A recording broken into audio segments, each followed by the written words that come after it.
Ito na, balik na natin sa linya si Asek Irene Dumlao ng DSWD. Asek, good morning. Welcome po. Double Wang sa Double B. Good morning. Magandang umaga, Weng and Weng. Magandang umaga din po sa lahat ng susubaybay ng inyong pong programa. Ma'am, bukas na yung landfall na inaasahan natin itong si Uwan, pero nakapasok na siya ng FAR kanina pa, hindi ba? Para po sa bagyong Uwan, ano yung naging pangunahing paghahanda ng DSWD? Yung bang nakalatag na, ilalarga na lang anumang oras kailanganin? When nakalatag na po ang ating mga family food banks. In fact, dyan po sa Region 1, meron tayong mahigit 94,000 na mga preposition goods sa iba't ibang warehouses sa Pangasinan, sa Ilocos.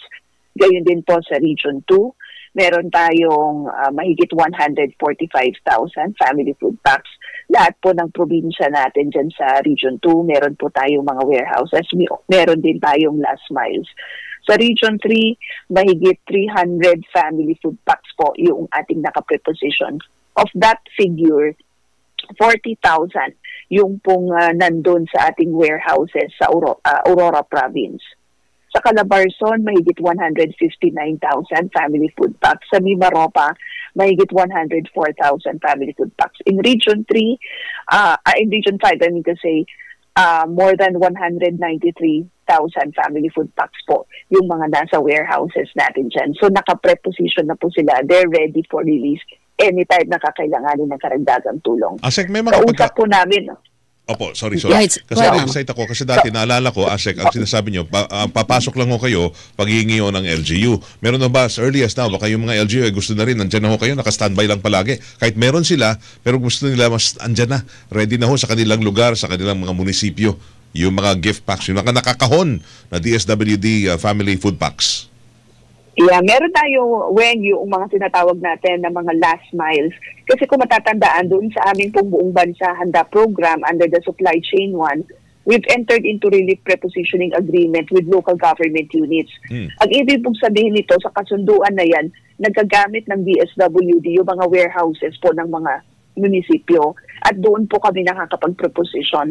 Kung kaya nga po, kung kinakailangan nila ng augmentation support, madali po nilang ma-access yun sapagkat nandun na po sa kanilang lugar. Oo, kahapon nga, nakipagpulong na kami sa aming mga regional directors dito sa mga regions na ito na maaaring maapektuhan ng bagyong Uwan. Tiniyak namin sa kanila na dapat nakipag-coordinate sila sa mga local government units, i-assure sila na nakahanda po kami, nakahanda ang DSWD na tumugon sa lahat ng kanila pong mga request. Pinadeploy na rin natin yung ating specialized disaster equipments, yung ating mobile command centers, kasi alam natin na mai-interrupt o magkakaroon ng challenge na naman sa pagpapadala ng impormasyon dahil mawawalan ng kuryente sa ibang lugar. So, dineploy na natin yung ating MCC. Gayon din po, yung ating mobile kitchen, ay atin din pong pinadeploy na sa ating mga regional directors. Ito ay upang matiyak again na kapag nagkaroon man ng if really bad things happen, talagang nakahanda tayo to assist LGUs and make sure na yung pangangailangan sa pagkain ay agaran pong matugunan dun sa mga maapektuhan. Ma'am, maliban doon sa family food packs, kasama ba doon sa preparasyon ninyo yung halimbawa? Kasi normally nakikita ko Red Cross yung nagbibigay nito, yung mga tent na para sa temporary shelter. Kasi ang palagi kong naririnig dito, nanggagaling sa Red Cross or OCD. Sa DSWD ba, kasama na yun sa inyong prepositioned na non-food items para po sa mga biktima ng bagyo? Yes, Weng, meron din tayong mga tinatawag na family tents. In fact, kung makikita mo ito na itinayo natin doon sa Bugo, doon sa mga lugar na naapektuhan ng malakas na lindol doon sa northern part of Cebu, tayo po yung mga unang nagpa-set up ng mga family tents. Medyo mas malaki ito than the usual, kasi pwedeng mag-house yan ng mga 2-3 mga pamilya. But yes, it's part of our non-food items. Okay, pero yung pong, balikan ko lang konti, yung mga family food packs natin, kasi sunod-sunod yung mga kalamidad natin. Nasisiguro naman ho natin na yung mga laman ho noon ay hindi pa ho expired, ha? Asek, o hindi pa lapit na yung expiration ng mga yon. Tama, Weng. Meron tayong inventory management system. Nakikita natin kung kailan na-produce yung ating mga family food packs and kung saan nagtungo yan ng mga warehouses. Alam po natin kung is it near expiry? Is it 3 months or 5 months before expiry? Kasi pag 3 months before expiry, hindi na po natin yan pinapadala doon sa mga disaster affected. Usually, ginagamit na natin yan for our food for work activities. Ginagawa natin yan, Weng, kasi gusto naman po natin na fit for consumption, yung mga goods na naipapadala doon sa mga disaster affected families. Anong bago sa listahan ng mga nasa loob ng family food packs natin? May bago ba? Ang bago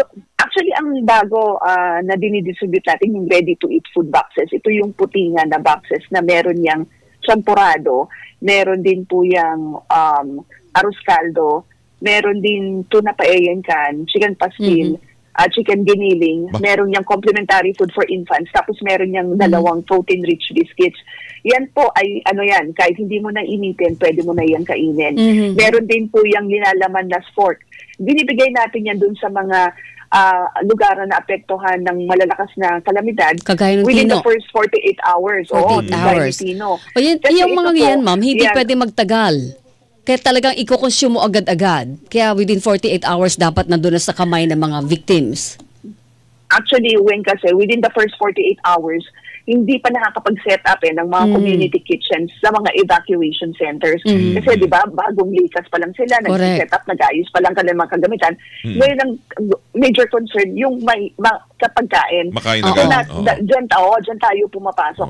Kasi kahit bigyan mo naman ng family food pack, pero kung hindi naman sila makakapagluto, hindi rin po nila makukonsume. Kaya meron tayong ready-to-eat food pack. Paano yung champurado? Nabanggit nyo? Saan nakalagay? Pwede na kainin agad yun? Yes, nakapack po ito. Maliit na napak. Parang yung Tetra Pak. Arroz caldo at Tetra Pak, ganyan. Ganon ang kanyang mainit-init pa yun. Hindi mo, ito yung champurado na kakainin mo nang hindi mainit. Or pwede. Tama. Actually, yan, pwede mong i-dip. Next time magdadala ako dyan sa studio nyo nung ready-to-eat food. Maganda yun para maipakita natin kung anong klase siya. Ano yung laman ng bawat family food pack na ine-expect ng mga kababayan natin mula sa DSWD. Ito yung pwede nyong nakapack, tapos pwede nyong initin. Punitin mo lang. Actually, pwede mong ibabad yan sa mainit na tubig. Kung gusto mo na mainit. Pero kung talagang walang-wala, pwede mo na siyang i-consume as it is. Punitin mo lang yung yung top, yung upper portion ng Tetra Pak, and then pwede mo na siyang i-consume. Kaya nga may sport na rin. May sport na rin po doon sa aming box kasi, again, inisip natin, kung walang-wala nga, napektong ka ng bahay, inilahod lahat ng gamit mo, wala kang buhat-buhat doon sa evacuation center. Yung sport, yung kutsara at magkasama na yung tinidor at kutsara. Yung nakabong kutsara tapos may ganon-ganon ng fork. Magandang idea yan. And good, good for how many days? Itong bagong set na ito. Yung ready-to-eat food boxes natin yan, that's good for a day's consumption of a family of 5. Kasama na dyan yung kanilang breakfast, kasi kaya merong arroz caldo at champurado. May lunch na sila at may dinner. Kaya naman may tuna paella in can with rice yun. Tapos chicken pastil, chicken giniling. And may snack pa yon. Meron yung energy biscuits. Okay. Alam niyo po, binuo po natin yan with the DOST FNRI. Okay, pero ibig sabihin yan, dahil good for 1 day lang yan, expected, the next day nandyan na yung soup kitchen ninyo at saka yung susunod na family food packs. Parang to supplement. That's correct. Yun. Alright. That's correct. Pumapasok na po yung ating mga community kitchens, nakapag-set up na po sa mga evacuation centers, kaya pwede na po nilang iluto yung linalaman ng mga family food boxes natin. Ma'am, last na lang, sa Bagyong Tino, nakapag-distribute na ba kayo ng emergency cash assistance? Actually, kahapon, kausap po natin lahat ng mga mayors ng probinsya ng Cebu. Nandun po tayo kahapon. And isa nga po ito doon sa mga napag-usapan na. Kasi right now, we're so focused on distributing food and non-food items. But sabi nga ni Secretary Rex Gatchalian, we wanted to make sure na masuportahan hanggang makarecover ito pong mga kababayan natin. Kasi alam natin maraming nasira mga tahanan, maraming nasira yung kabuhayan. So, since may declaration na rin ng state of calamity, sabi natin we can implement the emergency cash transfer. We just requested the local government units for the list of disaster-affected families para may basihan po ang DSWD to activate it. So kailan niyo in-expect masisimulan po yan? Siguro by next week, after na ng uwan. That's correct. When yan ang sinabi natin, if the local government units are ready with their list, we could start with the implementation by next week. Kailangan niyo po na supplemental budget kasi wala pang December, baka ubos na pondo niyo. That's correct.